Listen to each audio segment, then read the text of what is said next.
Hey folks! Samurai aqui, tô com meu grande amigo Jonas. É Jonas Koch? Jonas Koch. Koch. Com R meio. Alemão mesmo. Alemão. Tem 3 tons culturais de alemão, né? Sabe? Não. Tem 3 fonéticas diferentes com H. Koch. São situações diferentes. E ele tá aqui, ele é de Novo Hamburgo, veio passar a semana aqui comigo, trocamos muita figurinha, aprendemos muita coisa um com o outro aqui. Vamos aproveitar que ele tá aqui, então vamos explorar o viés lá do sul ali sobre tridimensionalidade. E nosso tema hoje eu vou falar em nome do pedido do Bruno, lá do Recife. Eu tô falando um cara de Novo Hamburgo, um cara lá do Recife, que me fez uma pergunta que tô aqui em São Paulo, pra gente falar sobre treinamento tridimensional e alto rendimento. A primeira coisa que a gente pode falar é: toda modalidade esportiva, sem exceção, é tridimensional. Então, tu tem que treinar tridimensional. Então você tem que treinar. Não tem como o cara querer se preparar para um esporte de alto rendimento e ficar treinando num plano só, né? Fazer o movimento sempre de um mesmo jeito. Cara, tem que ter variação ali. Mas e se ele corre 100 metros, como é que fica? Mas a corrida... E se ele só faz o levantamento ser olímpico, como é que fica? Mas todo movimento, por mais que seja em linha reta, cara, a corrida é tridimensional, tem toda a variação. Se eu olhar a corrida por cima, eu vou estar vendo um monte de variação tridimensional. Se eu olhar só pro meu tornozelo, tá acontecendo um monte de coisa. Se eu olhar pro meu quadril, tá acontecendo um monte de coisa, pro meu tronco. Então, eu posso estar me deslocando num plano, mas eu estou me movimentando. Exatamente, muito bem. Outra coisa que é legal também lembrar, quando a gente pensa em treinamento tridimensional e alto rendimento, assim como qualquer coisa, a gente vai olhar sempre os princípios. Então, um dos princípios que a gente acabou de olhar é o da tridimensionalidade, ou seja, essa variação é muito rica. Outra coisa que é interessante lembrar é que, assim, no esporte de alto nível, todo movimento é integrado. Por quê? Porque você não visa a estética, né? Você visa a performance. Você visa chutar a bola mais forte ou mais preciso, você dá um arremesso mais forte possível, dar um soco mais forte possível, correr o mais rápido possível, ou seja, se eu correr o mais rápido possível, minha perna não vai ficar tão bonitinha quanto para correr devagar, qual que você acha que o atleta de alto nível nos 100 metros vai escolher? Correr mais rápido. A perna fica bonita que se dane, né? Então, outra coisa que não existe, no meu conceito, é o treinamento isolado.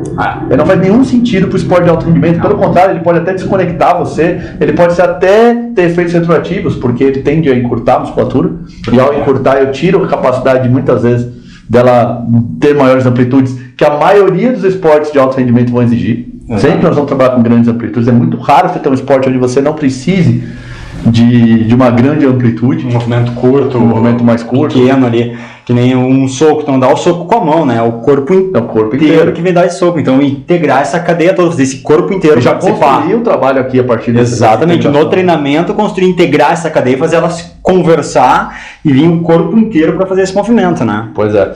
A gente estava discutindo um pouquinho antes, o que nós vamos falar agora nisso aqui? A gente estava comentando sobre algumas coisas que, assim, embora a gente esteja falando coisas que façam muito sentido, talvez vocês queiram alguma coisa, um olhar um pouco diferente. A gente concluiu lá, assim, mais um princípio que tem que ser levado em consideração, é da singularidade, e tem um que eu ainda não falei, que é o da unicidade, ou seja, eu e ele somos indivíduos diferentes, então isso é singularidade, porém eu e ele somos homens, somos humanos, ou seja, temos características que nos unem. Então eu posso falar que ele tem 2 olhos, eu tenho 2 olhos. Ele tem um nariz, eu tenho um nariz. Eu tenho um coração, eu tenho um coração. Então somos completamente diferentes, embora temos muitas similaridades. Essas duas coisas têm que ser sempre levadas em consideração. Se eu vou treinar um jogador de futebol, eu tenho que entender que existe o futebol. A essência de tudo é o futebol. Então é uma coisa que nos une, embora um é alto, um é baixo, um é gordo, um é magro, um é branco, um é preto, um é japonês, não importa. Mas eu tenho que lembrar que dentro do futebol existem singularidades enquanto indivíduos. Cada indivíduo reage de uma forma, uma informação que eu dou para o Jonas pode inibir, e essa mesma informação para mim pode me ativar e me deixar muito forte nela. Então, como o treinamento tridimensional sempre vai levar isso em consideração, então, assim, aquele tipo de treino que serve para todo mundo não serve para ninguém. Essencialmente é isso. E quando a gente pensa na singularidade, que a gente estava discutindo aqui um pouquinho antes sobre as especificidades também que existem dentro de cada modalidade, principalmente as modalidades coletivas, né? Existem as posições que as pessoas jogam. Tipo, no futebol vai ter o lateral esquerdo e o lateral direito, que apesar dos dois serem laterais e correrem bastante no campo, o exemplo que a gente deu antes ali, na hora de chutar, um vai fazer um movimento para cá, rotação para a esquerda, né? O outro vai fazer um movimento para cá, o cara vai tendência. Cruzar. Não quer dizer que ele não vai chutar com a direita, mas a maior de chute dele vai ser sempre aqui. Então as musculaturas que eu tenho mais fortalecer, os movimentos que eu tenho que dar uma prioridade, talvez. As mobilidades que eu tenho que trabalhar. Tem que trabalhar. não são necessariamente as mesmas nos E eles não dois. precisam ser simétricos, né? A gente não é simétrico o tempo inteiro e a gente tem demandas muito maiores de um lado do que tem do outro. Por exemplo, o lateral direito que está correndo sempre com a linha de fundo aqui, ele tem o campo para lá só. A movimentação. A necessidade de movimentação para o lado de cá é muito maior do que ele tem para o lado de cá, porque para o lado de cá ele vai sair do campo. Não. E isso que eu quero dizer. Se eu posso ser um pouquinho tolerante com uma rotação interna do meu tornozelo para o lado de cá, eu não posso ser quando ela é para cá. Porque ele vai fazer, sei lá, 10, 15, 20 cruzamentos no jogo. Num treino ele vai fazer 30, 40, 50.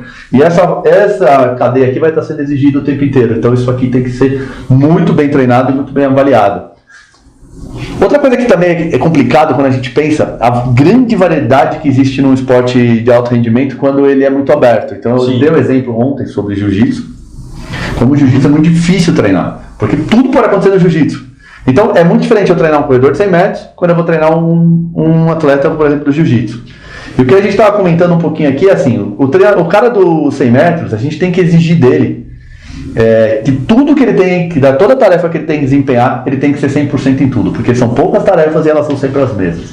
No jiu-jitsu não dá pra gente fazer isso, porque eu não tenho condição de ser perfeito em tudo.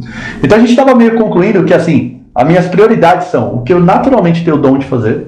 Por quê? Porque se eu treinar isso aqui eu já sou bom, vou ficar foda, porque é um dom meu, eu nasci com essa facilidade. E tem umas escolas que vão defender que se é para perder tempo, perca com isso. Por que perca com isso? Porque aí se você colocar o cara o teu adversário nessa situação, que aqui você manda. Aqui tu domina. Só que, se você cair na outra situação, você tá fudido. Então tem algumas habilidades que se ela também estiver muito abaixo do aceitável, elas te limitam demais. Então na minha ideia, a gente tem que sempre treinar de fora para dentro. O que eu faço de muito bom e o que eu faço de muito ruim, e tentando, caminhando, se eu tiver tempo, pro meio. Tem coisas que vão ficar no mediano para sempre. Por quê? Porque não dá pra gente treinar tudo. O que você acha disso? Eu acho que a questão do fortalecer o que é bom, ele tem que ser fortalecido, porque às vezes ali vai ser o teu ponto forte. É o que te diferencia. É o que te diferencia. Tipo assim, não é minha área o jiu-jitsu, mas imagino, cara, quando tu pega o braço do cara, tu faz uma chave de braço nele, ou um mata-leão aqui, é isso o termo que usa? Pode ser. Mata-leão é o nome de humor. Tudo bem. Cara, tu é tão bom naquilo ali que se tu pegar o cara ali, acabou a luta. Tu ganhou. Né? Então tu tem que manter aquilo ali muito bom para ser teu diferencial. Mas se eu tenho algo que não é bom, cara, isso ali vai ser meu tendão de Aquiles. Então não posso deixar isso aqui, negligenciar isso aqui. Eu tenho que treinar isso aqui para ele ser bom também. Eu tenho que buscar sempre os dois, não um equilíbrio. Eu acho que o que já é bom em mim, eu posso manter ele muito bom. Sim. Mas o que é não tão bom, eu tenho que aproximar disso. E eu não preciso trazer o ruim para o nível de bom. Eu só preciso trazer o ruim pro nível de aceitável. Pro sentido, no nível de aceitável. Porque o não aceitável, assim que eu passar por lá, eu perco ali. Então eu tenho que só conseguir uma sobrevivência para tentar direcionar porque eu faço de bom. Porque eu não tenho condição de treinar tudo. Não há essa possibilidade. E para encerrar, que a gente já deve estar no avançar da hora aqui, né? Passa muito rápido, 10 minutos aqui, passa voando. Eu comecei com 3, cara. Eu já não consegui mais fazer vídeo com 3, eu desisti. Uma coisa que para mim é essencial, e para mim a essência da ciência tridimensional, é o pensamento de corpo, mente e espírito. E no esporte de alto nível, isso vai ficar muito claro. E assim, eu que luto, várias vezes eu vou lutar com pessoas que treinam comigo, e eu sei que elas tecnicamente são muito melhores. Na condição de treino, elas treinam pra caralho, eu não consigo nem me mexer perto delas, eu vou no mesmo campeonato que elas, nunca passo da primeira luta e eu ganho o campeonato. Eu faço em mim uma preparação mental e espiritual muito forte. Você que acompanha aqui, você vê, eu faço comigo, faço com meus alunos, faço com meus funcionários, você tem que ter uma preparação espiritual e mental muito forte.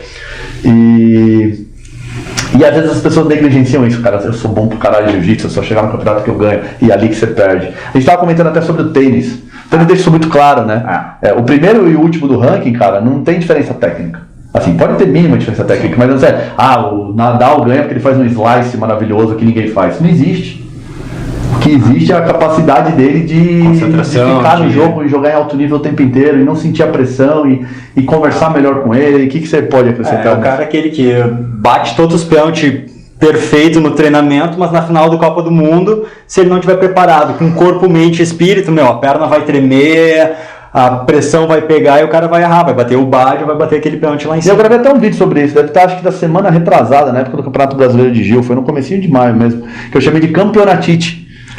Que é uma das formas do campeonatite, é assim, começa a chegar perto dos campeonatos grandes, que as pessoas vão começando a sentir dor. Eu queria muito lutar esse brasileiro, mas meu joelho tá doendo. E ele sabe, eu lutei outro dia com o joelho torcido, com o ligamento rompido, porque eu quero lutar. Tá certo? Não sei. Esporte de alto nível é outra referência. É outra linha de raciocínio. Mas também não precisa levar aos exageros, mas também não pode ser qualquer coisa que te pare, porque até porque você vai estar sendo testado, né, cara? É o seu controle de mente que também, o seu controle espiritual. Mas é isso, Jonas, obrigado pela ajuda aí. Espero ter ajudado e não atrapalhado, né? Espero ter ajudado e não atrapalhado. Velho, mas tudo faz bem. parte, isso aí. Beleza? Então, amanhã eu vou falar um tema muito legal, que é 10% da função. Não sei se vocês não entenderam nada, mas amanhã eu explico. Valeu.